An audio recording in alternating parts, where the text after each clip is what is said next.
The Bible Study Podcast, episode 505. Today, the Bible Study Podcast continues the study of the book of Ephesians with chapter 4.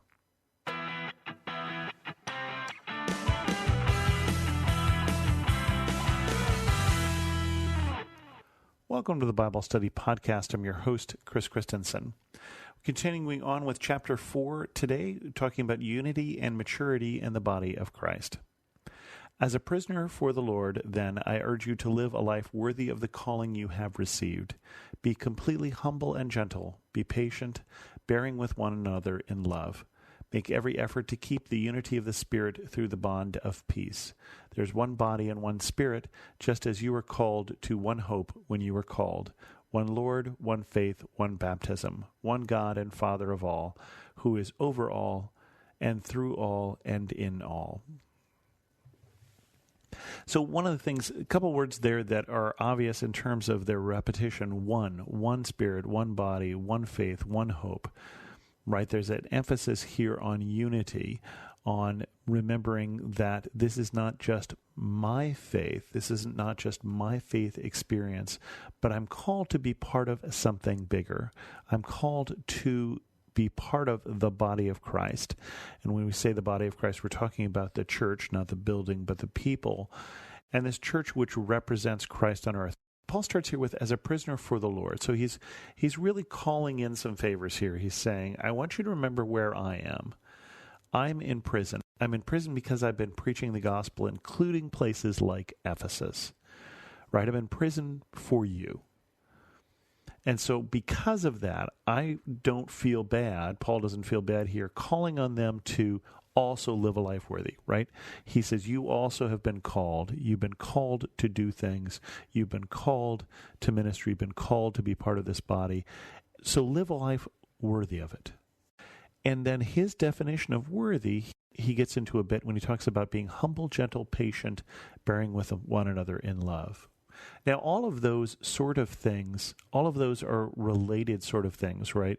The person who is patient, it's easier to be gentle. The person who is humble, it's easier to be patient, right? We're humble when we remember that the world does not revolve around us, when we remember our correct place. Not this false humility that says, I can't do anything, right? That's not at all what he's telling us to do. He's telling us we've in fact been called to something.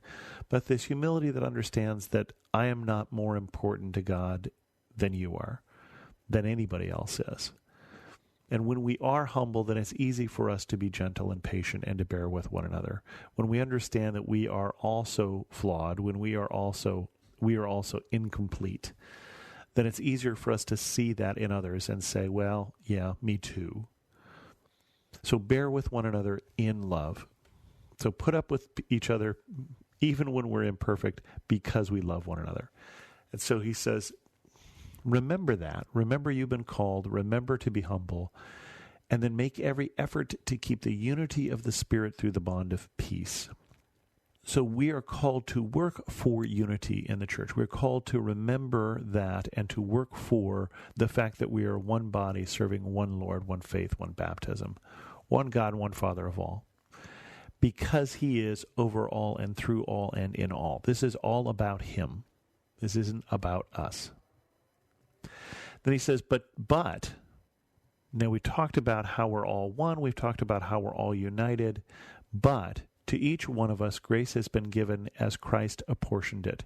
This is why he says, when he ascended on high, he took many captives and gave gifts to his people.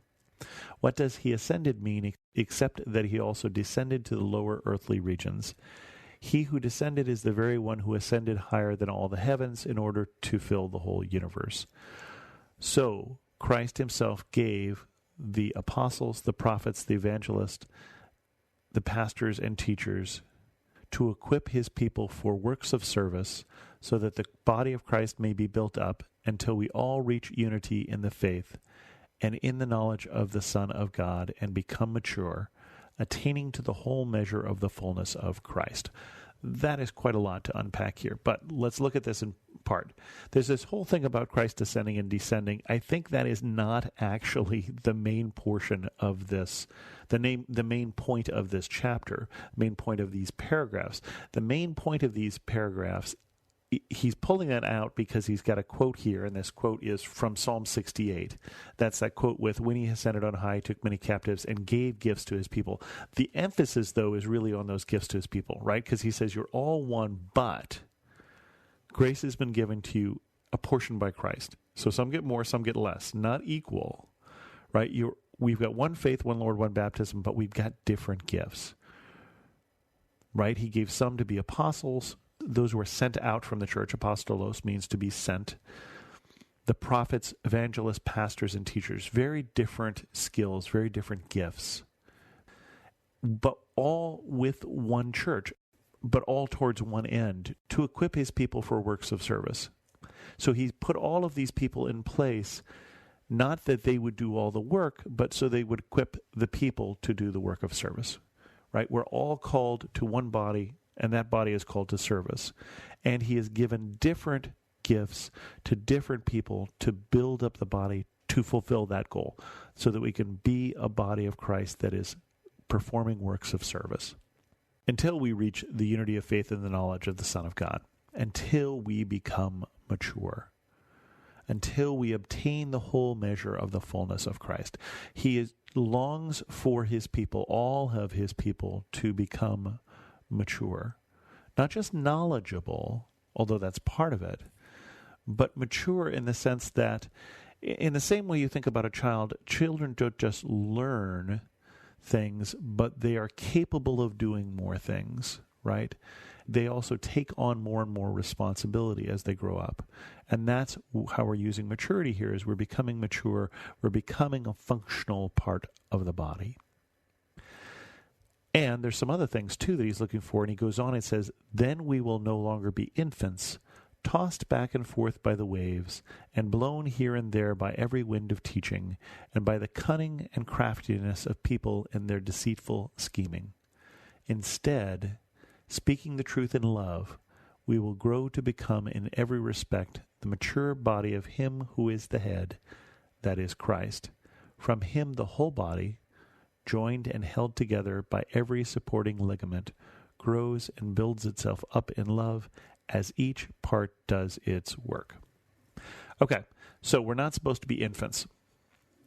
Now, if you think about an infant, one of the things that's really funny about infants in some ways is how changeable their moods are, right? If you think about a child can be just screaming bloody murder, unhappy, and then you can do something silly, and they may be laughing and giggling the next moment. That's just what children are like. Their moods change very quickly. They can be distracted. And he says, I don't want you to be distracted in the same way by clever teaching. I don't want you to go here and there as you hear this new teacher talking about this doctrine and that new teacher talking about that doctrine.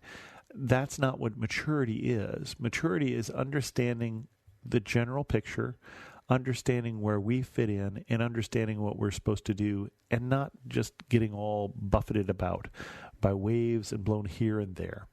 Okay? Instead, speaking the truth in love. Instead, we are called to speak the truth, we're called to grow, and we're called, each part of this body, to do its work.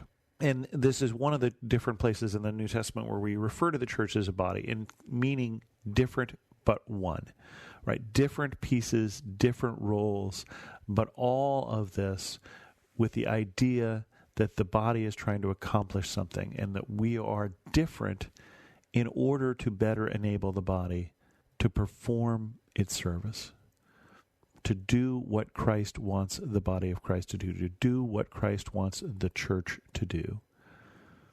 That's the Great Commission, that's teaching, that's caring, that's all of those different things. We are joined together and held together and built up together and growing together so that we can accomplish something as a church, as Christians. We're going to save the rest of chapter 4 for later. This took a little longer than I was thinking, but we'll do this in 2 parts. With that, we're going to end this episode of the Bible Study Podcast. If you have any questions, send an email to host@thebiblestudypodcast.com, or better yet, leave a comment on this episode at thebiblestudypodcast.com. And thanks so much for listening.